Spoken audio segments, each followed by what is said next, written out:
just answering questions with WAPTech. Some of this is going to be me guessing what the person's asking, and I'm also going to insert some things here that I really care about.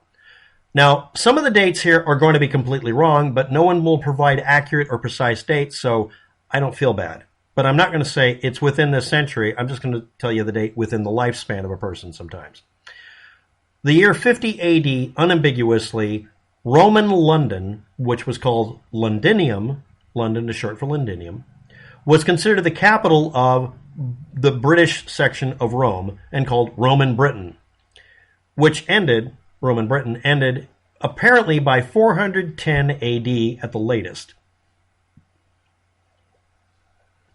In the middle of this, approximately, in the lifespan of a person named Ptolemy, who spelled his name in an annoying way, or at least that's what we've got written down here, around 150 AD, somewhere in his lifespan, nobody's being specific, so I'm just going to say right in the middle of his lifespan, instead of saying a random century, he said he believed that the Indian Ocean ought to be enclosed by land because he just decided to. He didn't get in a boat and check this, so it's an erroneous assertion and assumption.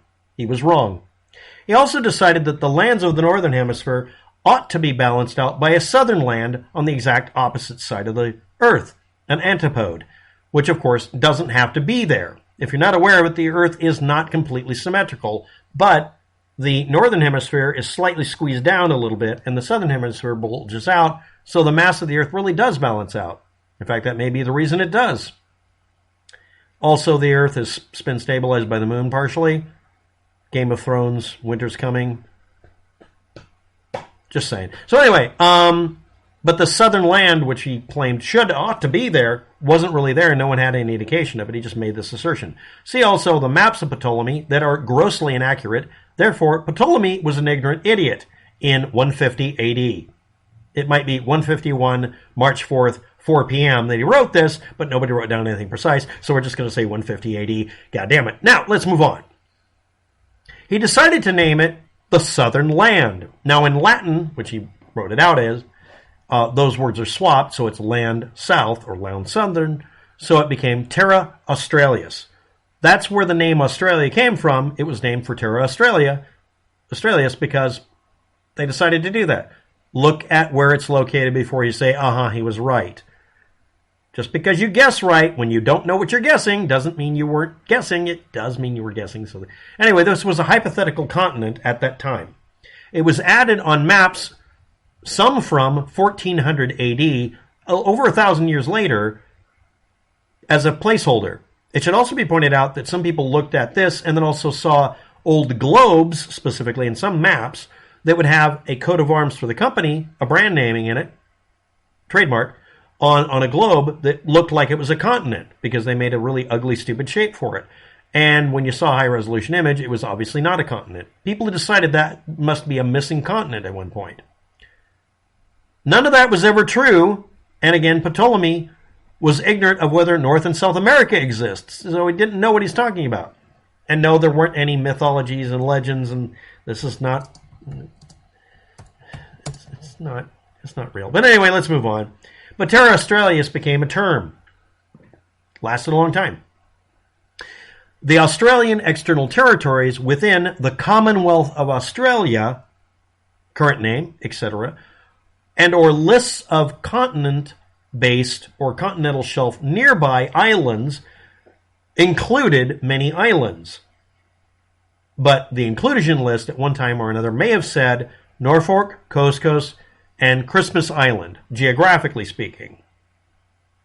That doesn't exclude the other thousands and thousands of islands, which actually, if you add them together, have more surface area than the Australian continent itself, because it just says it includes these. Something cannot implicitly exclude things by saying overtly that it includes. It explicitly says, I include these. That doesn't exclude the rest. Next. This is the part that's ambiguous, and I'm going to be misinterpreting dancing this. Someone says, I want to control my kids' trusts and or securities and mine as well. Okay. Now this is me reinterpreting what they typed out. And then they put in roughly this expression. This is not the correct expression. This is me trying to interpret it. It's ambiguous the way it was written. I don't know. Removing the fraud person from birth, creation date. I'm presuming this is birth certificate, sovereign citizen stuff, but I don't know. And then refers to, I'm referring to this as the birth certificate conspiracy theory thing you hear on the net, but I don't know. And some other ambiguous statements are, have you seen R Stewart's video on the danger word include, which would exclude other things? It doesn't. That's an erroneous statement. And it's been done enough in courts that courts will interrupt you and say, you're not allowed to talk anymore. You're making an assumption that is an assumption. It's an erroneous or fallacious argument, and you're not allowed to continue it. Just because something says it includes something doesn't mean it explicitly or implicitly excludes things. That's not how it works. And then the person says, R. Stewart's last vid suggested someone's a war criminal for invading Terra Australis that was listed in 400 AD records in the city of London. Well, 410 AD, it stopped being London town for Rome. And again, this was an erroneous assertion by someone named Ptolemy, who never got on a ship to go look for Australia. But, okay, now that I've gone ahead and done all that, let's do the birth certificate thing, maybe. Now, I want to point out something here. Let's skip the birth certificate idea and look up something simple. I want to control any trust, securities, or debts or liabilities for my son or me. How do I do it? This is a good question, because in this day and age of identity theft, someone could create a bunch of debts in your name. Someone could also take out a life insurance policy against you, which means you may be under threat of being harmed, and make themselves the beneficiary or something else. So what you can do, and this is one thing I did at one time, is I went to a insurance company and told them, hi, I need someone to look into something, and you guys have access to the database. I will pay you an amount that's reasonable, but you're not allowed to refuse because you will become a co-defendant in a court case. And then I lied to them and I said, someone took out a life insurance policy against me and has hidden it. If I die, they are the beneficiary. I'm not being informed of it, and I quoted a county rule, because it didn't exist, that said, I have a right to know whether or not there's an insurance policy against me or any other liens, debts, or encumbrances, or anything. Now, you might have heard in the law about 5-10 years ago, people had mortgages on their houses that got traded on the junk debt market because banks would dissolve and the mortgage would go somewhere. Even if they paid the mortgage off, the paperwork would be sold for some fucking reason. So someone would show up and say, hi, we want you to pay off your mortgage. I already did. Prove I didn't. Produce the note. It's not just a tactic in court. It's real. If you can't provide an actual certificate that a mortgage has been created, certifying that this agreement was made, the agreement has no evidence of existing. If I burned my mortgage, a lot of people do that. Don't do that. If I burned my mortgage upon being paid as a symbolic act, I don't have proof that I paid my mortgage. But then again, they may not have proof the mortgage existed. Well, we have it listed on a computer. Produce the note. It says, if you're not aware of it, a mortgage is only valid for collection if you have the original notation. It has to be notarized, witnessed, and have signatures. If you don't fucking have it, at least a JPEG, you can't collect. And you'd be surprised how many banks weren't able to collect shit and had to legally be compelled, you will remove this from the person's debt record. Because you don't have a right to do that. You can't have the house and you can't apply a debt to them. You can't even be snippy about it. Just take your dolls and dishes and go home. You'd be surprised how many people giggled about that. I mean, I find that, beautiful. That's heartwarming. Well, you can do the same thing with these things. If I found out that there was an insurance policy against me, I could say, this is a potential death threat. I want to know who the beneficiary is. If I'm the person it's against, or it's referencing, I have a right to know this, right? At one time I didn't. Then the law changed because too many people found out someone took out a life insurance policy against them for $1 million, hoping they'd croak, including poor people. Your business might have done it. Your boss might have done it and may have left it in place. They just have to maintain the insurance policy payments every year. I'm not joking. This actually does happen. So my recommendation, to heck with the whole conspiracy theory birth certificate thing. If you want to find out if one exists, you have to go look for it. And I don't know all the methods. That will be a video I have to do later. Next, I want to point out, your birth certificate does not mention a debt at all. It only mentions that it's a certification by someone that paperwork was collected to confirm a person was born approximately on this date. It says approximately sometimes. Or it was listed as happening at that date or before. And it was this person's name to this mother and this father. That's all it is. It is not in any way, shape, or form a declaration of you being collateral or chattel, for the simple reason that it doesn't say it explicitly. Just like saying it's implied that if I include 2 islands, I'm excluding all the others. That's not true either.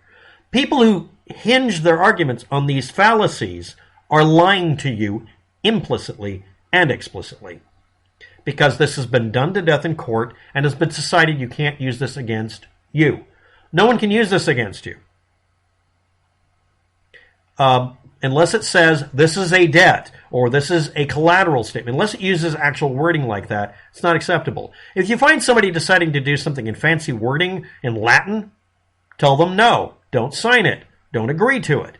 Yes, there are some really flowery-looking documents that have a bunch of shit written down that's maybe a prayer in Latin or something. Nobody knows what it is.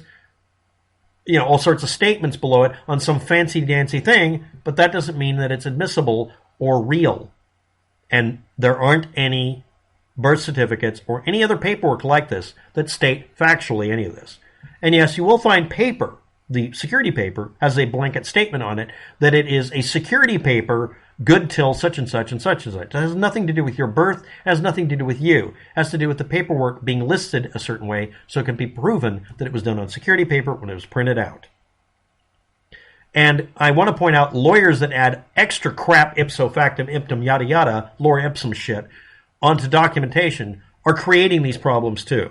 So there is some basis for arguing this, and there is some basis for someone deciding, oh, the next door neighbor kid got born. I'll take out a life insurance policy on him because he's coughing.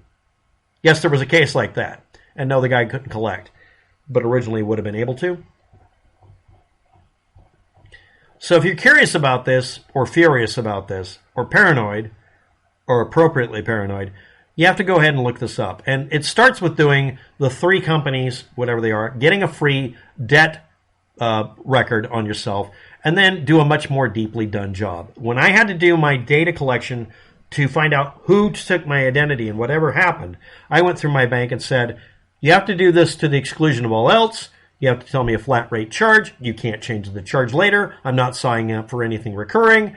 And I'm making you give me all the data that exists. And if you make a mistake, you're liable. Oh, we can't do that.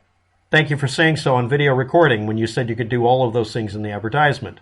Guess where this is going? Suddenly I got the YouTube special and they did a data background test. This is right when YouTube started being popular. It became really dangerous to be caught in a YouTube video being an idiot.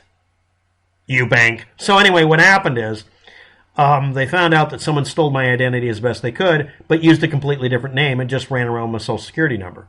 So I looked for that. I said, look, someone's claiming to be me. It's my records now. I have a right to them. Well, no, court case. Okay. And I found out the person did 2 or 3 things illegally. And I said, yeah, put a flag on that. It's nothing to do with me. It's not me. And I stopped getting debt complaints and people saying you owe money for a Ford Explorer that was burned in the middle of the desert outside Las Vegas. That's literally what happened. So, yeah, you might want to double check on that. But don't assume it's based on a birth certificate. Birth certificates are simply a certificate of someone saying something happened. You can have a certificate for stock, but that's just a certification that stock was purchased. Stock is separate from the certificates. The certificates are a declaration that stock exists, not the stock itself. The birth certificate is that a person exists. It's not the person itself. And until you learn that, you're going to be fooled by people who lie to you about these sorts of things. They leave out a lot of details. Again, it has to explicitly say this is for a debt or that someone or something is collateral or chattel. It does not, so it doesn't. Next, the earth is not what we am told or programmed to believe. And look up David Weiss. I couldn't find this guy. And another person, R Stewart. I couldn't find that person either. So again, a lot of this is based on me kind of running with ambiguous or pseudo-ambiguous statements. And some of it's based on personal experience. I'm reading into it. Sorry. So if this has been satisfactory, please say so below. If not, please tell me what you want more detailed. Thanks for watching. Have a good day. Good luck.